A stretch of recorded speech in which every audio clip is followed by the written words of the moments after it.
রাজ, আজকে কিন্তু তোর খাওয়ানোর কথা, কি খাওয়াবি বল? আরে বলছি তো খাওয়াবো। এখনই দে, ওই যে সামনে দোকান। আরে এইখানে কি খাবি? এখানে কিছুই নেই।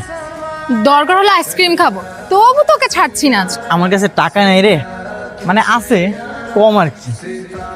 না খাওয়ানোর ধান্দা, তাই না? এই ধর তো, ধর ধর। আরে আমার কাছে টাকা নাই। পাইছি। এটাতে কোন আইসক্রিম নিয়ে আয়। কিরে বন্ধু, আনবো? তুমি পারমিশন দিলে আনবো, তুই আমার বন্ধু না। কিন্তু তুই যদি না চাস ফেরত নিতে পারিস। এই আর কি আছে রোদ থেকে যা। আরে আইসক্রিম তো খাবি, যা নিয়ে আয়। আমি জানতাম আজকে মিরাজ খাওয়াবে, আমি আরোহী নাম্বার এনে দিয়েছি না, এই কারণে। কিন্তু মিরাজ সাবধান, ওই আরোহী মিম কিন্তু মুরগির ঘোড়া ডিম, সাবধান। শান্ত!